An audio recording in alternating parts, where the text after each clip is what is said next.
10 days had passed, give or take. You're still in this hospital in Zanzibar, still being scrubbed, no painkillers, no IVs, no bandages. At some point you got flown to the UK. Could you tell me how you ended up in the airport, in Heathrow, I guess? It's about 7 days in. Okay. So I left on 10 days. About 6, 7 days of scrubbing bed, being told I won't need any operations, I will heal on my own. Right. Anybody worth their salt, even me now, will take one look at a person like that and know that that's, because obviously I'm a burns expert now, you know, after all of this. And it got to around 6, 7 days and I said I'm going to die. I said it to Darren. I think my exact words were, "We've got to get out of here, mate, I'm going to die." And he kind of looked, and he stayed with me the whole time, and he slept on the floor next to me in the hospital. The same guy that was at the house and watched it happen from my side out. And I would have died. There's no doubt in my mind. And the doctors since then have said, yeah, they wouldn't have made it. So we had to try and get back to the UK, because it was my best chance of living. But the condition I was in then, no one would fly me, because I wouldn't survive the flight. Everybody was told I'd be dead on arrival. It wasn't possible for somebody in that condition to survive a, 10, 11 hour flight. So we tried some different companies and different airlines and no one would take me, and eventually British Airways, they took the chance. Okay.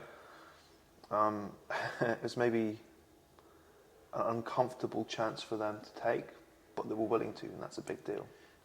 And you flew first class. I did. But it wasn't because you fancied watching a nice movie. It was the way that we could get the ticket. So I was blacklisted on the airports. Okay.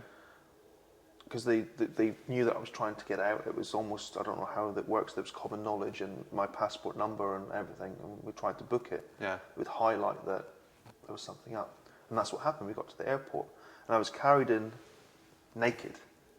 And the bed sheet, I was lying in a bed because it stuck to me and I wasn't willing to go through that again. That was the first time that I remember them giving me drugs. Okay.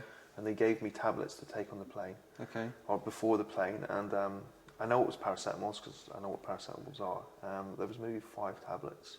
And I can't remember if they were all paracetamol. There might have been something different. Okay. I truly can't remember. But I was carried in, naked, on the bed sheet to the airport. And one of the security guards, and my mum still has the T-shirt.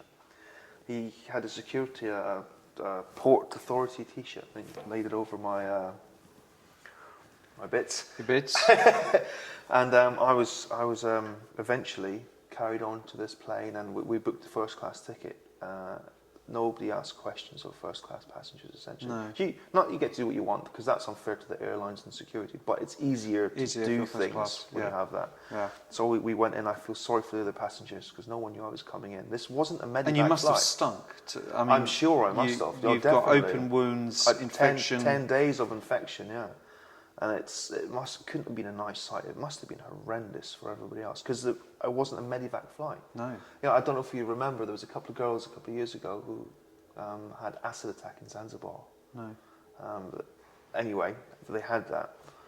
And then when it happened, I saw it in the news and I started kicking up quite a stink. I went to the hospital, and anybody I could, I started shouting at people saying, "You have to get these girls back now," because I didn't want them to go through that. And luckily they got a medevac. They got a proper medical flight. I unfortunately didn't get one, but the chief, I don't want to say air hostess because I'm showing my age, the purser I think it is now, she sat with me the whole flight. The whole flight she sat next to me, and I was in and out of consciousness all the way through, naked in my bedsheet, lying down.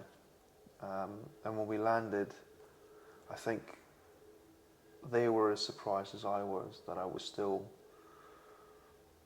conscious and breathing. And I think I even had a little joke at one point, to be honest.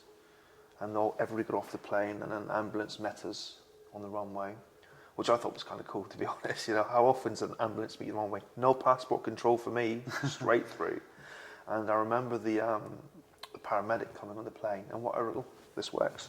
It's a crisp green uniform, and I came from Africa where people, the nurses and doctors wore shorts and ragged shirts, and all of a sudden this guy's got a cool uniform and he's smiling, and I felt so good instantly. It was the first, and that's one of the first stages where I stopped trying to control everything, and I let go and accepted that somebody else could look after me better than I was doing.